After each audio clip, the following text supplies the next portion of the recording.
Welcome to bird media. నేను మీ పవన్ కృష్ణమూర్తి. ముందుగా ఒక చిన్నపాటి వ్యాఖ్యానం రాసుకున్నది మీకు చదివి వినిపిస్తాను.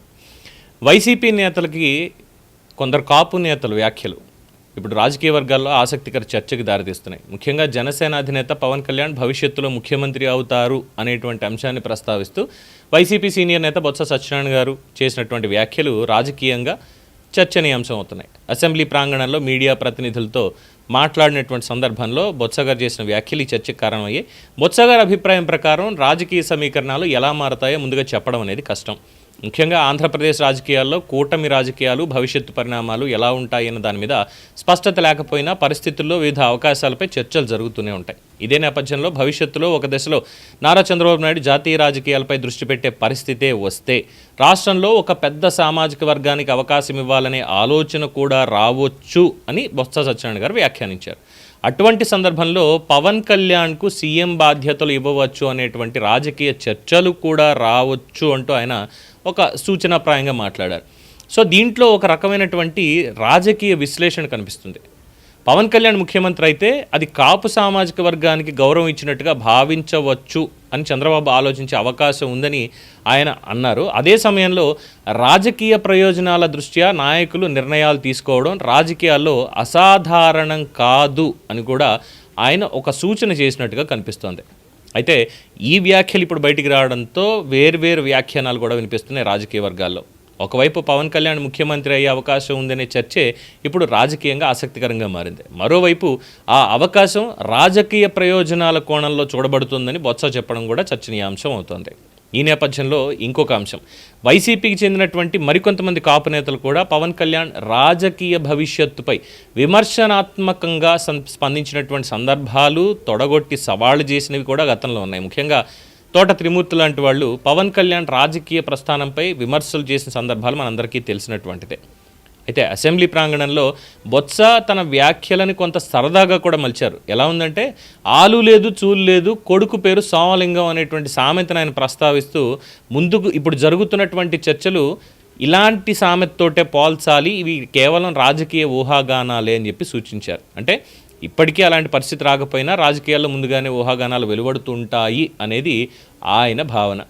అలాగే ఇంకో మాట కూడా ఆయన ప్రస్తావించారు, భవిష్యత్తులో జమిలీ ఎన్నికలు జరిగితే రాజకీయ సమీకరణాలు అనేవి పూర్తిగా మారిపోయే అవకాశం ఉందని ఆయన అభిప్రాయం. జాతీయ రాజకీయాలు, రాష్ట్ర రాజకీయాలు ఒకేసారి ఎన్నికల దిశగా వెళ్తే కూటములు, నాయకత్వ నిర్ణయాలు, సామాజిక వర్గాల సమీకరణాలు కూడా సరికొత్త రూపం దాల్చొచ్చు అనేది ఆయన చేసిన వ్యాఖ్య, సూచన కూడా. ఇవి రాజకీయ విశ్లేషణల్లో ఉన్నప్పటికీ కూడా కొత్త చర్చలకు దారితీసాయి. ముఖ్యంగా పవన్ కళ్యాణ్ భవిష్యత్తులో ముఖ్యమంత్రి అయ్యే అవకాశం గురించి ప్రత్యర్థి పార్టీ నేతలే మాట్లాడడం రాజకీయంగా ఆసక్తికరమైనటువంటి అంశమైన రాజకీయాల్లో ఏ సమీకరణాలు ఎప్పుడు మారతాయో చెప్పడం అనేది కష్టమే అన్న వంటి వ్యాఖ్యలు కూడా ఒకసారి ఇక్కడ అర్థం చేసుకోవాలి. అయితే పవన్ కళ్యాణ్ సీఎం అవ్వడం వైఎస్ఆర్సీపీ కాపు నేతలకి కాస్త ఏమైనా భయం తెప్పిస్తోందా? ఎందుకు పవన్ కళ్యాణ్ సీఎం అయిపోతారని కంగారు పడుతున్నట్టుగా, అంటే బొత్స సత్యనారాయణ గారిది కంగారు కాదు, కానీ ఆయన చెప్పినటువంటి సామెత maybe or may not be ఆయనకున్నటువంటి రాజకీయ పరిజ్ఞానంలో, ఆ అనుభవంలో చాలా డీప్గా థింక్ చేసి మరీ ఆయన మాట్లాడుతున్నట్టే కనిపించినా నేను ముఖ్యమంత్రి నేను ఎందుకు అవ్వకూడదు ముఖ్యమంత్రి అన్నటువంటిది కూడా ఆయన దాంట్లో వచ్చింది. అంటే కాంగ్రెస్ పార్టీలో ఒకానొక సమయంలో రాజశేఖర రెడ్డి గారి మరణం తర్వాత ముఖ్యమంత్రిగా అయ్యేటువంటి ఆ స్థాయి ఎవరెవరికి ఉంది అని చూసినప్పుడు ఖచ్చితంగా చాలామంది పేర్లు వచ్చాయి. ఉమ్మడి ఆంధ్ర రాష్ట్రంలో తెలంగాణకు సంబంధించినటువంటి వాళ్ళు, ఆంధ్రన సంబంధించినటువంటి వాళ్ళు. సో ముందుగా ఆ రోసయ్య గారిని తీసుకొచ్చి పెట్టారు. ఆ రోసయ్య గారిని పెట్టిన తర్వాత సర్లే మిగతావన్నీ మెల్లగా సెట్ అవుతాయి, రోసయ్య గారిని ఎక్కువ ఉంచకపోవచ్చు, ఆయనకి ఎంత అనుభవం ఉన్నప్పటికీ అంత బాధ్యతలు ఆయన మొయ్యలేరేమో అనేటువంటి ఊహాగానాలు వెలువడి తెలంగాణ నుంచి జానారెడ్డి గారు లాంటి వాళ్ళు, లేదంటే ఉత్తమ్ కుమార్ రెడ్డి లాంటి వాళ్ళు చాలామంది పేర్లు కూడా బయటకు వచ్చాయి. వీళ్ళు ముఖ్యమంత్రి పదవి రేసులో ఉన్నారు అనేటువంటిది.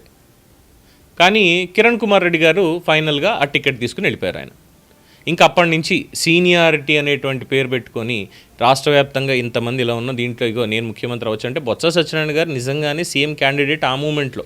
బట్ ఆ తర్వాత జరిగినటువంటి పరిణామాలు ఇవి చూసుకున్నప్పుడు డెఫినెట్గా ఆయన్ని కన్సిడర్ చేసేది లేదు, సామాజిక వర్గ పరంగా చూసినా కూడా. అక్కడికి అది అయిపోయింది.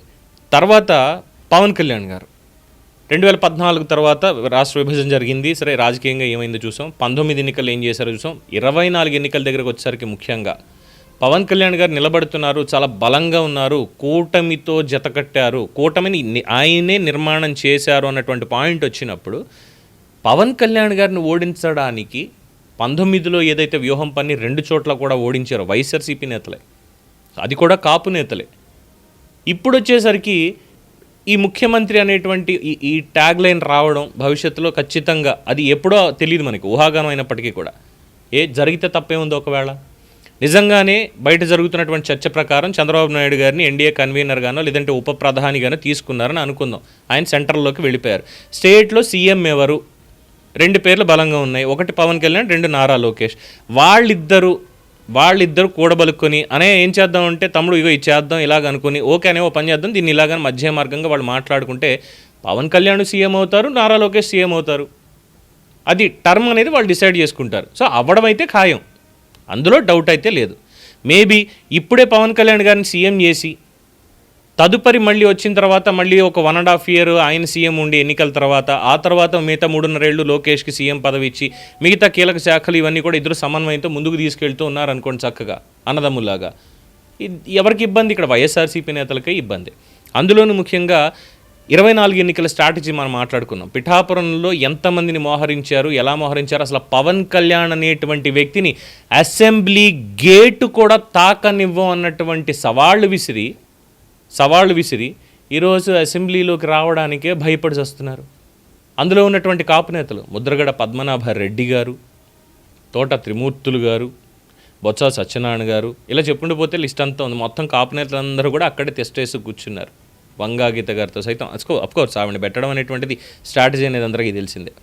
ఇలాగా పవన్ కళ్యాణ్ సీఎం అయిపోతాడేమో, ఇంకా మనం ముందున్నాం, పవన్ కళ్యాణ్ సీఎం అయిపోతే ఇంకేముంది, అసలు కమ్మ కాపు కాంబినేషన్ అనేటువంటిది, అందులో చంద్రబాబు నాయుడు పవన్ కళ్యాణ్ కలిసి అలా ఉన్నారు, ఇప్పుడు లోకేష్ కూడా వచ్చి చేరాడు, ఈయన సెంటర్కి వెళ్ళిపోతే వాళ్ళిద్దరూ ఉంటారు, ఇంకా మనకి ఇక్కడేం మిగిలేదు లేదు, జగన్మోహన్ రెడ్డికి రాజకీయంగా ఇంకోటి ఏది ఉండదు అనేటువంటిది అనుకుంటున్నారా? లేదంటే కాపులకి పవన్ కళ్యాణ్ లీడర్ కాదు అని చెప్పాలని వీళ్ళు ఏమైనా భావిస్తున్నారా? ఇవన్నీ కూడా డిస్కషన్కి వస్తున్నాయి. సో ఎక్కడ పవన్ కళ్యాణ్ సీఎం అయిపోతారు అనేటువంటి భయం ఎక్కువ వీళ్ళకే ఉంది. అది కంగారు. అసలు ఇంకేముంది, అయిపోతే ఇంకేముంది, మొత్తం కాపులందరూ ఆయనతోటే వెళ్ళిపోతారు, తెలుగుదేశం పార్టీకి మంచి ఒక క్రెడిట్ వచ్చేస్తుంది, అందరినీ కలుపుకుని వెళ్ళిపోతున్నారు అనేటువంటిది. అది అలా కుదరదు. మన రాజకీయానికి కాపులకి కమ్మాళ్ళకి ఎప్పుడు పడకూడదు, దానికి ఇదే చేయాలి అనేటువంటి ఆలోచన దీంట్లో ఉందా అని బయట విశ్లేషణలు జరుగుతున్నాయి. ఒకటైతే క్లారిటీ, పవన్ కళ్యాణ్ సీఎం అవుతారు అనేటువంటిది 100% గ్యారంటీ. అది ఈ టర్మ్లోనే వచ్చే టర్మ్లోనా అనేది అది కూటమిలో వాళ్ళు డిస్కస్ చేసుకుంటారు. లోకేష్కి కూడా అవకాశం ఉంది అనేది 100% గ్యారంటీ. అది వాళ్ళకి డిస్కషన్లో ఉంటుంది. దీన్ని డిసైడ్ చేయాల్సింది పార్టీల పరంగా వాళ్ళు, ఓట్లేసేటువంటి ప్రజలు. అంతేగాని వైఎస్ఆర్సీపీ వాళ్ళ, లేదంటే పక్కన ఉన్నటువంటి బీఆర్ఎస్ వాళ్ళ, లేదు ఇంకా కొంతమంది కలిసి ఉండేటువంటి వాళ్ళ, వీళ్ళు కానే కాదు.